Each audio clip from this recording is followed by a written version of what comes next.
Boa noite, meus irmãos, a paz do Senhor a todos vocês. Peguem suas Bíblias, vamos continuar nossas meditações, nossas pregações na primeira epístola de Pedro. Hoje nós estamos no capítulo 2, no verso 6 ao verso 8, tá? Do verso 6 ao 8. Vamos fazer a leitura? Diz assim a palavra de Deus: Pois assim é dito na Escritura: Eis que põe em Sião uma pedra angular, escolhida e preciosa, e aquele que nela confia jamais será envergonhado. Portanto, para vocês, os que creem, esta pedra é preciosa, mas para os que não creem, a pedra que os construtores rejeitaram tornou-se a pedra angular, e pedra de tropeço, e rocha que faz cair. Os que não creem tropeçam, porque desobedecem à mensagem, para o que também foram destinados. Nós vimos no sermão de quarta-feira, na meditação de quarta-feira, que Pedro ele falou que Cristo é a pedra viva, ele é a pedra principal. E Pedro também disse que quanto mais a gente se aproxima do Cristo, que é a pedra viva, a gente também vai sendo utilizado como pedra viva na construção desse edifício, que é a casa de Deus, né? Uma casa espiritual, como Pedro chama. Então, como eu disse na semana passada, então de alguma forma você que é membro da igreja, você que é membro da igreja de Cristo, você, na verdade, aqui para uma linguagem popular, para que a gente entenda, né? Você é um tijolo vivo na construção desse templo espiritual, entende? Dessa casa espiritual. Então, eu sou um tijolo vivo, você é um tijolo vivo, né? Uma pedra viva. E Cristo é o tijolo principal. Na verdade, ele é a pedra principal. Ele é o fundamento, né? Ele é a pedra essencial ali. Sem ele, o edifício não é construído. Então, Pedro falou sobre isso. Ele disse que nós somos sacerdotes também nessa casa espiritual, que Deus aceita as nossas ofertas, os nossos sacrifícios espirituais, Deus aceita, mas Deus aceita por meio de Cristo. Então, foi essa a meditação da semana passada. Então, agora Pedro ele vai fundamentar essa argumentação dele. Ele vai usar aqui o método que não é estranho para a gente, né? Porque qual é o método que Pedro vai usar? Ele vai apontar para a Escritura. Tudo que ele falou aqui, ele vai usar a Escritura para fundamento. Ele vai usar a Escritura como um fundamento da pregação dele, como um fundamento da epístola dele, como fundamento da ideia, né, dele aqui. Então Pedro ele não é um pensador livre. Entende? Ele é cativo à Escritura. A mente de Pedro é cativa à Escritura. É por isso que hoje a gente vai falar do apóstolo Pedro, né, que é um homem extremamente bíblico. E qual era a Bíblia de Pedro? A Bíblia de Pedro era o Antigo Testamento. Né? O Novo Testamento estava em construção ainda. Né? Pedro estava escrevendo as epístolas dele. Paulo estava escrevendo as epístolas. E os outros homens de Deus também escrevendo. O Novo Testamento ainda estava sendo produzido. Então a Bíblia de Pedro, a Bíblia de Paulo, a Bíblia de Mateus, a Bíblia de Lucas era o Antigo Testamento. Então Pedro ele usa esse Antigo Testamento, né, que alguns hoje querem desprezar e querem jogar de lado como se não prestasse. É claro que o Antigo Testamento é a palavra de Deus, assim como o Novo Testamento. A Bíblia por inteira é a palavra do Senhor. Então, Pedro ele usa o Antigo Testamento para fundamentar o escrito no Novo Testamento. Então, depois dele falar que Cristo é a pedra viva, que nós somos pedras vivas, sacerdotes, e por meio de Cristo os nossos sacrifícios são aceitos a Deus. Depois dele dizer tudo isso, olha o que ele fala no verso 6. Ele diz assim: Pois assim é dito na Escritura. Tá? Então, vou repetir, ele está fundamentando aqui o que ele disse anteriormente, pois assim é dito na Escritura. E o que está dito na Escritura? Eis que ponho em Sião uma pedra angular, escolhida e preciosa, e aquele que nela confia jamais será envergonhado. Então aqui ele usa uma passagem bíblica de Isaías, no capítulo 28, no verso 16. Para mostrar que Cristo é a pedra angular, que Cristo é a pedra fundamental. Ele recorre ao Antigo Testamento. Isaías, aqui no capítulo 28, no verso 16. O que é curioso aqui é que, ao invés de Pedro dizer aqui Pois assim como viu Cristo ressurreto, ao invés dele dizer isso, é porque ele viu Cristo, né? Ele caminhou com Cristo, ele viu Cristo morrendo, ele viu Cristo sendo ressurreto. Né? Então, ao invés dele apelar para isso, para a experiência dele com Cristo, ele apela para a Escritura. Então, a gente vê que para Pedro aqui, a experiência com Cristo, ela não é rival da experiência com a Escritura. Então, para Pedro não tem essa assim, eu tenho Cristo, então eu não preciso da Escritura. E nem o contrário, eu tenho a Escritura, então eu não preciso da experiência com Cristo. Também não tem isso. Pedro tem tanto Cristo, Pedro tem a experiência com Cristo e Pedro também tem a Escritura, ele tem as revelações de Deus com ele. Cristo como essa revelação encarnada, né? E a Bíblia como uma revelação também especial para ele, como inspirada por Deus. Então não tem essa rivalidade, né, entre a experiência e o conhecimento da Bíblia. Pedro tinha tanto um quanto o outro. Pedro levava a sério um e o outro. Então a gente vê um homem aqui que de fato caminhou com o Verbo encarnado, né? Pedro, que de fato caminhou com o Verbo encarnado, dando crédito imenso para a Escritura, chamando ela de Escritura, né? Ou seja, o texto sagrado, chamando ela de Escritura sagrada. Pedro tinha esse texto como fundamento daquilo que ele estava pregando. E hoje a gente vê pessoas aí que desprezam a Escritura, né? Diz assim, eu só quero Cristo. Eu não preciso da Bíblia, eu não preciso de doutrina, eu não preciso do texto, eu só quero Cristo, eu quero a experiência com o Espírito Santo. Entende? O que importa para mim é Cristo. Pedro não tinha isso, e eu vou repetir, né? Pedro foi o cara que andou com o Verbo encarnado. Mesmo Pedro tendo andado com Cristo, que é a palavra de Deus encarnada, ele não desprezou nem menosprezou a palavra de Deus escrita, que é o texto sagrado. Então ele fundamenta esse pensamento dele citando Isaías 28:16. Como a gente já falou em outras exposições, que Pedro ele defendia que o Espírito de Jesus atuava nos profetas do Antigo Testamento, ou seja, inspirados. É como se Deus tivesse realmente soprado a sua palavra para eles.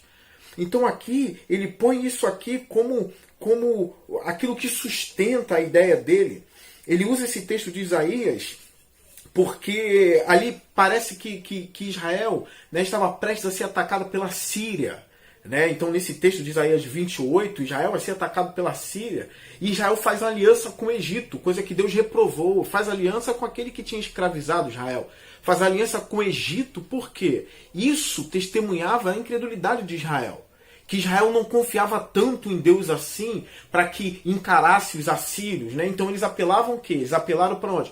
Para o Egito. Então eles fizeram um pacto de morte, talvez achando que era um pacto de vida com o Egito, que a vitória estaria ali da união de Israel com o Egito para enfrentar a Síria, mas na verdade isso era um pacto de morte. Então Isaías 28 vai contar isso, e o verso 16 tem esse texto, né, de Deus dizendo, eis que põe em Sião uma pedra angular, escolhida e preciosa, e aquele que nela confia jamais será envergonhado, ou jamais será fracassado. Ou seja, não é para confiar no Egito, não é para confiar em outra coisa que não no Senhor.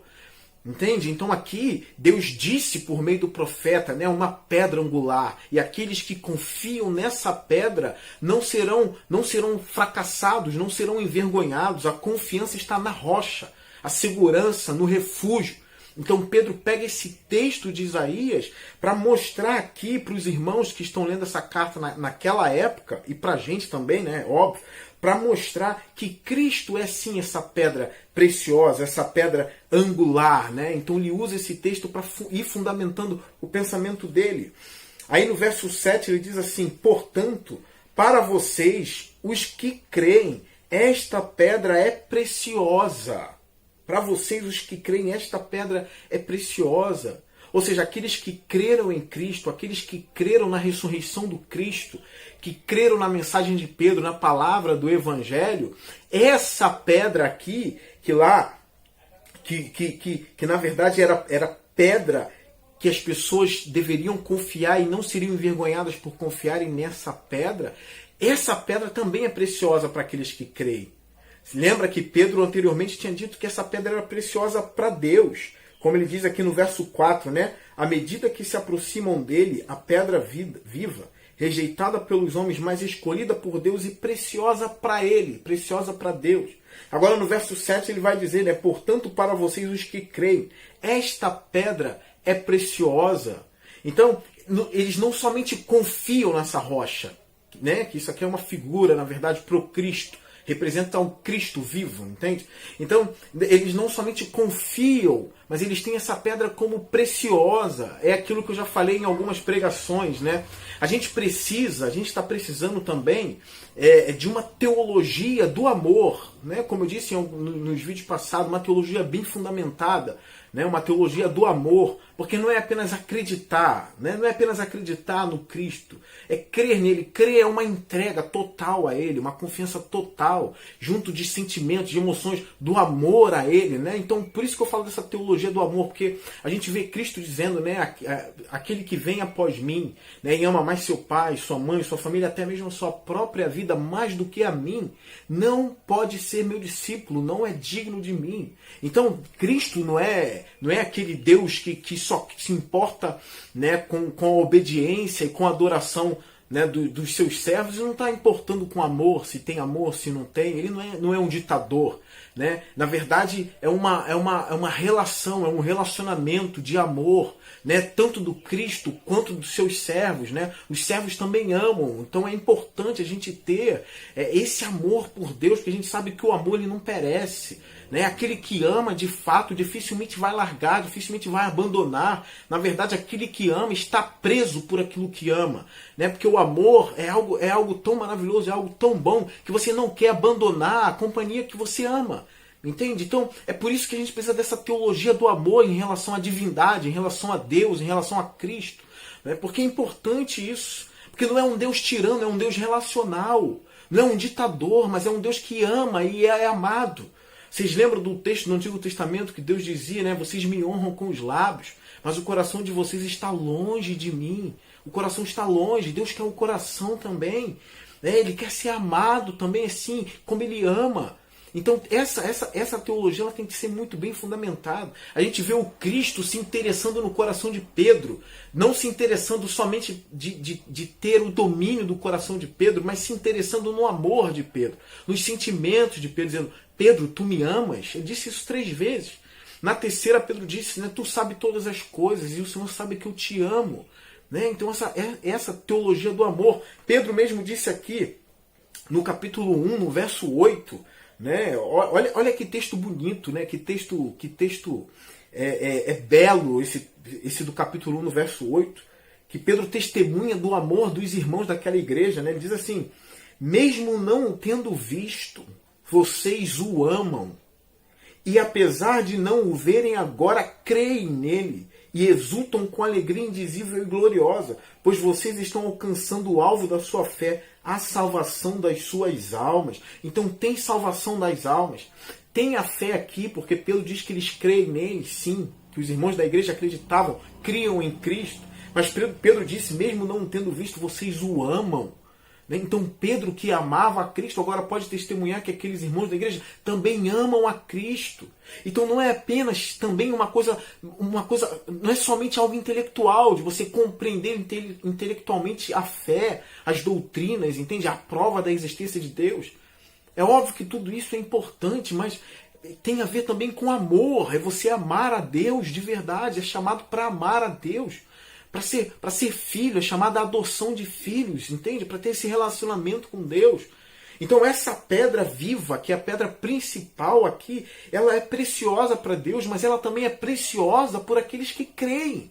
É o que Pedro diz aqui no verso 7. Portanto, para vocês os que creem, esta pedra é preciosa, preciosa. Então é importante a gente orar pedindo para Deus para que ele crave a preciosidade de Cristo em nossos corações, né? Para que a gente possa não somente falar dele, não somente crer nele, mas que a gente possa amá-lo de verdade, né? Amar a Deus, orar por amor a Deus. Muitas pessoas oram, fazem jejum, sobe monte, vai para um monte de lugar, vai para o deserto, vai buscando dons, profecias e tudo isso, né? Eu não quero entrar na discussão dessas coisas, né? Você pode buscar o que você quiser, mas na verdade o principal aqui é o amor, como Paulo elabora tudo isso em 1 Coríntios 13. Né? Se eu entregar meu corpo, né? Se eu der tudo que eu tenho para os pobres, entregar o meu corpo para ser queimado, se eu não tiver amor, nada serei. Então, aqui é importante a gente ter essa ideia, essa firmeza do amor também. Amar a Deus, amar os irmãos, né? Ter essa pedra viva que é Cristo, né? Preciosa, e os irmãos que também são pedras vivas, também como irmãos amados. Que Pedro fala isso também, né? No verso 23. A partir do verso 23 do capítulo 1, você pode ler, a gente já pregou sobre isso também. Então aqui ele fala dos que creem, né, que essa pedra é preciosa. E ele continua no verso 7, na parte B, ele fala, mas, né, ou seja, para os que creem essa pedra é preciosa, olha agora, mas para os que não creem, e agora fica um suspense, né? Parece que Pedro vai dar a mera opinião dele, né? Mas para os que não creem, parece que vai entrar Pedro aqui, mas o que Pedro faz? Ele usa a Escritura novamente para fundamentar o que ele está querendo dizer, para fundamentar aquilo que ele está defendendo. É uma defesa dele aqui. Pedro crê nisso, mas ele crê nisso porque está escrito. Então ele vai dizer, mas para os que não creem, aí ele vai e cita o Salmo 118 no verso 22. Ele diz assim, a pedra que os construtores rejeitaram tornou-se a pedra angular. Ou seja, para os que não creem, fiquem sabendo que essa pedra é angular. Ou seja, a pedra angular é aquela pedra de esquina, é aquela pedra principal, como eu já disse, né? A pedra que não pode faltar. Sem essa pedra o edifício não é construído. Então ele está dizendo, mas para os que não creem, fiquem sabendo que vocês não estão crendo naquela pedra que é a principal. Entende? Que vocês estão rejeitando a pedra principal. É isso, é o Salmo 118. O Salmo 118 é um salmo onde o salmista declara que Deus é o refúgio dele, né? O refúgio é aquela rocha de proteção. Então ele cita esse salmo, né? A pedra que os construtores rejeitaram tornou-se a pedra angular, a pedra principal. E o que Pedro diz aqui, né, citando o salmo, a pedra que os construtores rejeitaram. Ou seja, os construtores olharam, né, eles iriam construir sobre o fundamento. Então os construtores chegaram ali, os especialistas chegaram ali e detectaram que aquela pedra era desnecessária, quando na verdade ela era a pedra. Ela era a pedra viva, ela era a pedra principal, e os construtores não reconheceram ela. Os construtores tiraram ela e começaram a construir em outro fundamento, que é falso. Entende? Então, é o que Pedro diz aqui, os que não creem sabem que vocês estão negligenciando a pedra principal. E ele usa esse salmo para fundamentar o pensamento dele. E Pedro, no verso 8, ele diz assim, e pedra de tropeço e rocha que faz cair. Usa outro texto bíblico, que é Isaías 8,14. Né? Pedra de tropeço e rocha que faz cair. Qual é o recado de Pedro aqui? Presta atenção, olha o recado de Pedro. Vocês que não creem, sabem que vocês estão deixando de lado a pedra angular, a pedra principal, e tem um outro recado. Essa pedra aqui vai ser pedra de tropeço, ela é pedra que faz cair, é onde vocês tropeçam também, entende? E ele usa isso aqui citando o Salmo. Porque Pedro, ele é um homem tomado pela Escritura. Se a gente for analisar a epístola dele aqui, tem várias menções ao Antigo Testamento. A linguagem de Pedro é uma linguagem do Antigo Testamento. Desde o primeiro capítulo dele, ele está usando essas linguagens aqui. Né? Então, você que não acompanhou as mensagens, pega as mensagens aí, já que a gente está na era das séries, né, da Netflix. Né? As pessoas usam o termo... vai madrugar, né? Vai vendo as séries, né? Ver uma série atrás da outra, né? Maratonar, né? É o termo, fazer uma maratona de séries na Netflix. Pega essas mensagens e faz uma maratona. Pega desde a primeira até agora e você vai compreender essa linguagem de Pedro, como Pedro é fundamentado pela Escritura, como ele é cheio da Escritura, como ele tem a Escritura de cabeça, como ele cita aqui Salmo, como ele cita Isaías, né? E tudo sobre a pedra, está tudo ligado ao tema dele, que é Cristo como a pedra principal. Então ele tem Cristo como a pedra principal, ele tem isso, ele sabe disso, e ele vai fundamentar o saber dele usando o Antigo Testamento. Ele começa a ler o Antigo Testamento, né? Ele começa a ler agora tendo Cristo, né? Cristo em mente. E ele sabe onde está Cristo no Antigo Testamento, ele sabe, então ele vai usando. Ele descobriu aquela pedra que Deus falava no Antigo Testamento, na verdade é Cristo. E ele usa isso, ele faz teologia também. Pedro é o teólogo, ele faz teologia, né? Faz no sentido de interagir teologicamente com a comunidade que é a igreja, né? aqui na época. Então ele usa isso, né? Pedra, Isaías 8:14 aqui, né? Pedra de tropeço e rocha que faz. Que aí quando a gente lê Isaías 8, né? Que é o texto que ele usou aqui, a gente vê que Israel tem até menção ali, né? A procura a médiuns, né? Para vocês entenderem, espíritas, né? Como se fossem espíritas da época, né? Feiticeiros e tudo mais, conselhos para pessoas procurarem isso, né? Israel se tornou idólatra ali. Então o que acontece? Essa pedra que foi colocada ali vai servir para fazer com que eles tropecem, eles vão tropeçar nessa pedra. Porque Israel agora não serve mais a Deus, Israel está tropeçando na verdade, nessa pedra aqui. E a gente sabe que os judeus rejeitaram a Cristo. A gente sabe, Pedro sabe disso, né? Os judeus rejeitaram, a pedra chegou. Quando a pedra chegou, o que os judeus fizeram? Crucificam, eles rejeitaram. Eles trocaram a Cristo por Barrabás, né? Eles não reconheceram a pedra principal, o fundamento de Israel. Os judeus não reconheceram o fundamento de Israel, que era o Cristo, o Messias, o ungido. Então agora os gentios começaram a crer nele. Então é por isso que Pedro aqui usou, né, a metáfora da casa espiritual sendo construída com aqueles que creem. Não importa se é gentil, não importa de onde é, se crê em Cristo, agora se torna uma pedra viva, que tem como fundamento essa rocha principal, que é Cristo.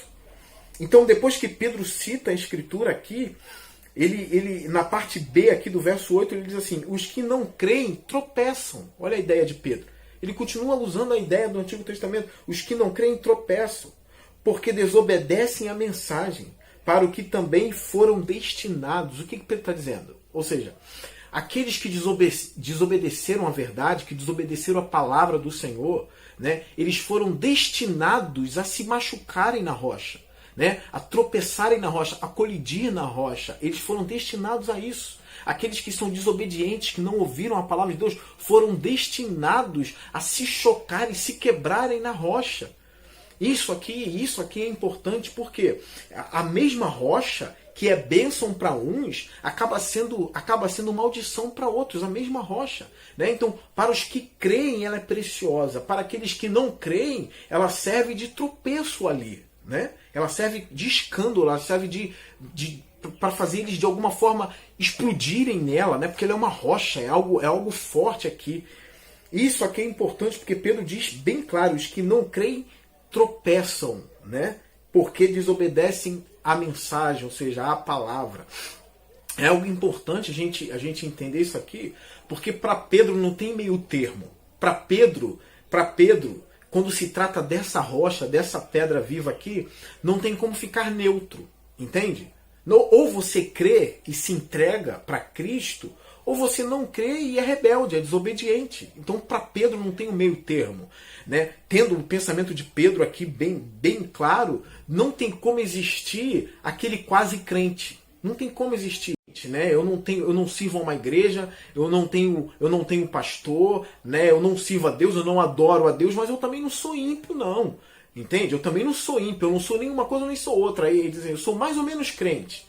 O termo que muitos conhecem, né, é assim, eu sou amigo do Evangelho, ou seja, eu não sou membro de nada, não faço parte da igreja, mas também não sou do mundo, não. Né? Eu gosto de Deus, eu gosto de Jesus, não sou do mundo, não, mas também eu não sou desses crentes, entende? Eu não sou crente, não. Para Pedro não tem isso, não tem essa neutralidade. Né? Não existe essa ideia assim, olha, eu não obedeço e não desobedeço, eu sou um cara bom. Não tem isso para Pedro. Né?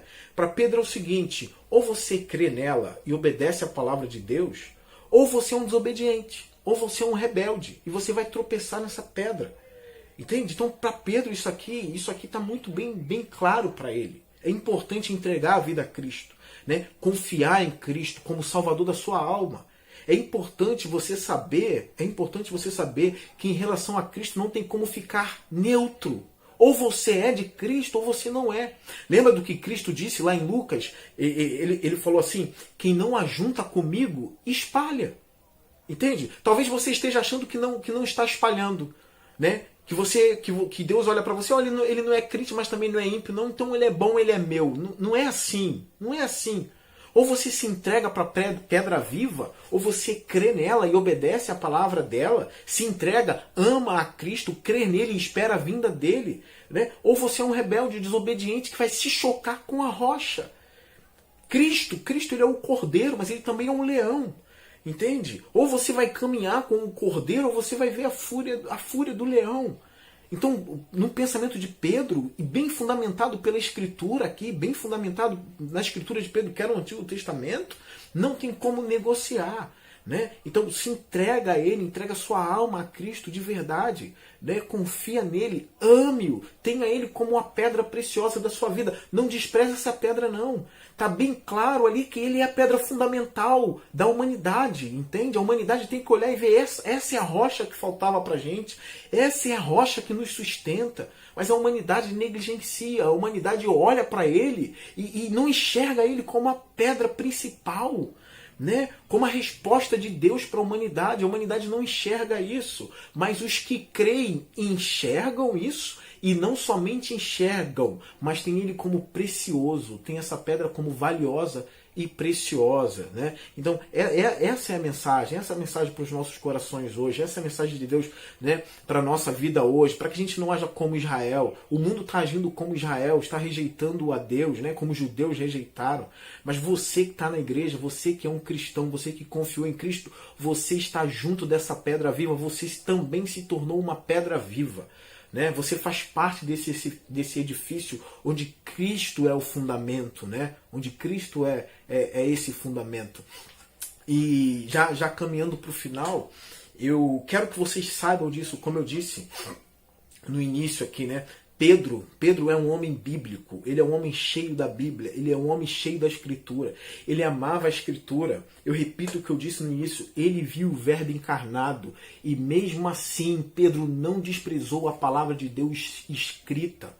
Isso serve para a gente também, que o nosso amor pela palavra também venha aumentar, que o nosso desejo de aprender também venha aumentar em nós, né? Para que a gente saiba argumentar como Pedro. A gente vive numa geração, é claro que sempre houve, né? Sempre teve ataque contra a Bíblia, né? As pessoas sempre atacaram a palavra de Deus, sempre atacaram os cristãos também. Isso sempre aconteceu, mas a gente está vivendo numa época onde, se você disser que é influenciado pela Escritura, que a Escritura é a sua influência, as pessoas vão rir de você. De repente você está num ambiente acadêmico, de repente você está, né, no trabalho, né, no lugar onde você trabalha, você tem até um pouco de vergonha de dizer que a Bíblia é a sua influência maior. Mas quando a gente vê, por exemplo, pessoas que se dizem intelectuais, né, que dizem assim, vamos lá, vamos falar de alguém, né, de gente que já morreu, mas que é conhecido, de alguma forma ficou marcado na história, né? Vem um intelectual e diz assim, não, porque a minha influência é o filósofo Nietzsche, né? Eu sou influenciado pelo Nietzsche, ou a minha influência é Marx, né? A minha influência é Kant. Eu estou usando nomes conhecidos, né? Não quer dizer que eu sou especialista nesses caras, são nomes conhecidos. As pessoas não têm vergonha de dizer isso, né? Eles falam até com certo orgulho, né? Porque Nietzsche influenciou o meu pensamento.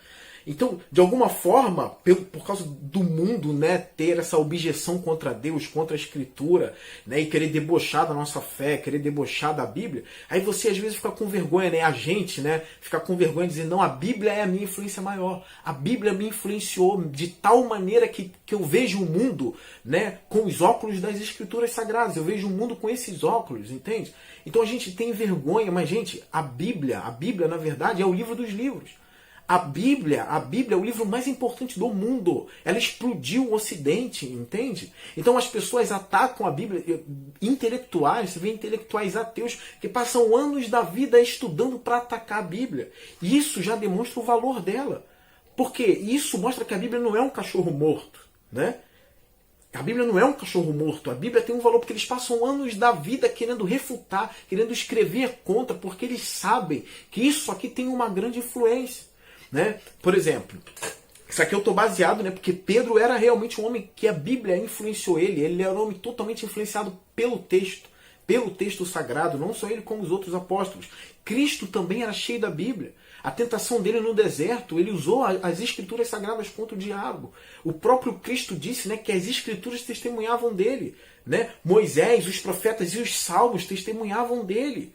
Né? Então Cristo também era um grande conhecedor, ele tinha as Escrituras como influência na vida dele. Pedro também tinha isso. Né? Eu falo isso, e aqui eu quero usar né? Talvez eu venha escandalizar alguns aqui, né? Porque eu gosto de luta, eu gosto de ver, né, boxe, eu gosto de ver MMA, né? É arte marciais mistas, né? O UFC lá, que é um, para quem não entende, é um campeonato, né? Que tem um cinturão.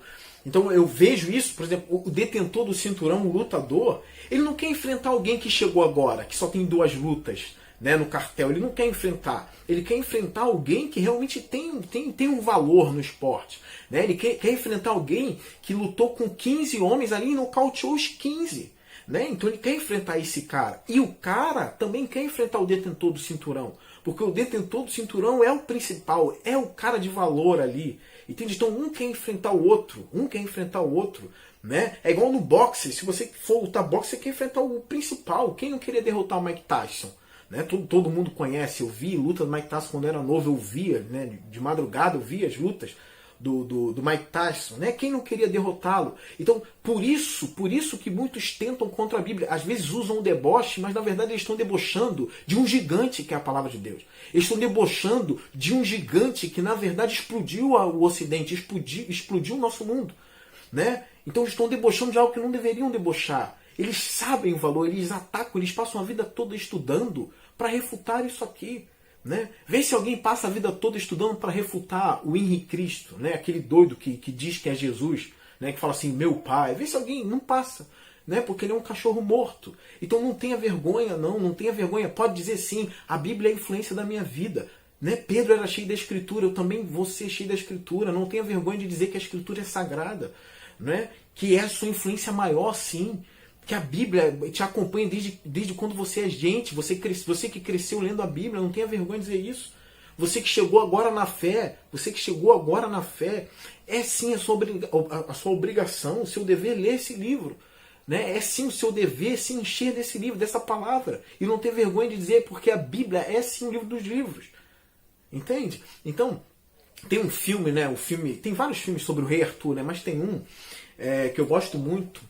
E na parte final do filme, né, já caminhando para o final do filme, o líder dos saxões ali, né, um bárbaro, um homem forte, cabeludo, né, um forte guerreiro, quando ele encontra o Arthur, né, frente a frente, e ele vê ali como o Arthur é imponente, como o Arthur é poderoso, e ele ouviu falar dos feitos do rei Arthur, né, na época, o Arthur ali, né, montado no cavalo, frente a frente com ele, com o líder dos saxões, ele ouviu falar dos feitos do Arthur, agora ele está olhando no olho do Arthur.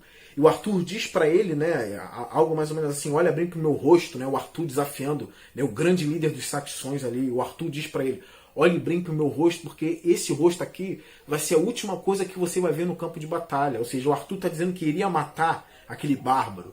E quando o Arthur vai embora, aquele bárbaro fala assim, até que enfim encontrei um homem que vale a pena matar.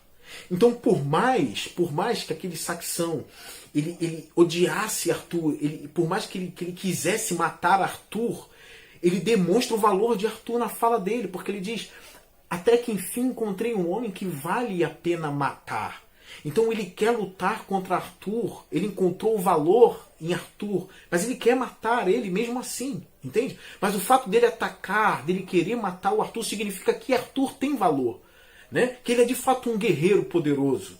Né? Então não tenha, os guerreiros de Arthur não tinham vergonha de andar com ele, porque eles sabiam os feitos de Arthur. É assim com a Escritura. Né? Eu apenas usei como um exemplo simples. Né? É assim que a Escritura é um guerreiro valente, né? Que é imponente, a palavra de Deus. Né? Ela está ali, muitos querem atacar, querem debochar, né? Acham que vão vencer, está sendo atacada há séculos, entende? Mas ela está ali.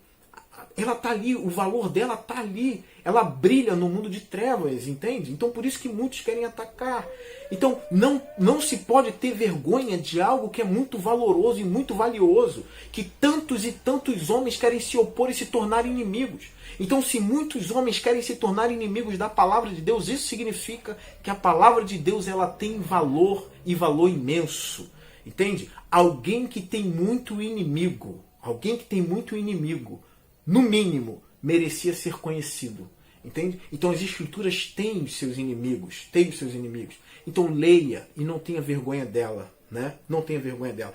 Pedro fundamentava o seu pensamento nela. Mesmo conhecendo Cristo, caminhando com Cristo, ele usa as Escrituras aqui como a sua regra de fé, como a sua regra de prática, como a sua regra de argumentação também. Então Pedro era um apóstolo cheio da palavra do Senhor. Eu encerro aqui citando John Bunyan, né? E está aqui nesse livro de John Piper. Estou encerrando, a mensagem está acabando agora, né? Que é O Sorriso Escondido de Deus. Ele vai falar aqui da vida do John Bunyan, do David Brainerd, do William Cowper. E na parte de John Bunyan aqui, ele deixa o Spurgeon falar aqui no livro sobre John Bunyan. O Spurgeon diz o seguinte sobre o Bunyan, né, que escreveu o livro O Peregrino. Olha o que o Spurgeon fala sobre ele. Ele havia estudado a nossa Bíblia até que todo o seu ser ficasse saturado com a Escritura. E apesar de seus escritos serem charmosamente cheios de poesia, ele nos deu o seu livro O Peregrino, o mais doce de todas as suas prosas poéticas, de tal forma a nos fazer sentir continuamente: ora, este homem é uma Bíblia viva. Fure-o em qualquer parte e você verá que seu sangue é biblino. A própria essência da Bíblia flui dele. Ele não consegue falar sem citar um texto, pois sua alma está cheia da palavra de Deus. Então John Piper deixa um trechinho para Spurgeon falar do John Bunyan aqui nesse livro, né? Então John Piper citando Spurgeon e Spurgeon citando o John Bunyan.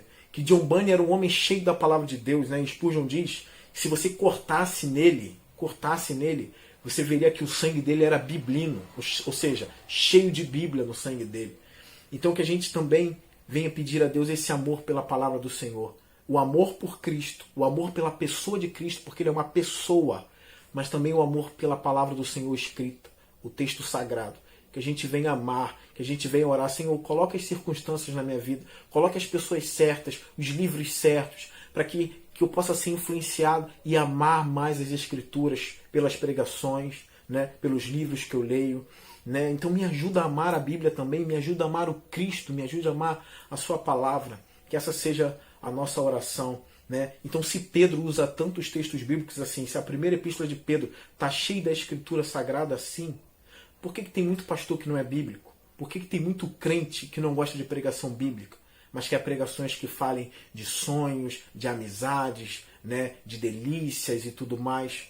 Então que a gente venha amar mais a pregação da palavra de Deus, porque a gente vê em Pedro ali um homem cheio da Bíblia, e como a Bíblia é importante para nós. Ela revela o Cristo para a gente. Então, que a gente venha aprender com Pedro. Ele defendeu muito bem que Cristo é a rocha, que Cristo é a pedra principal, que ele é a pedra viva. Ele defendeu isso muito bem, usando a Escritura. Que Deus nos abençoe, que a nossa fé seja cada vez mais forte. Que Deus abençoe a sua vida. Esse é o meu desejo a você. Amém.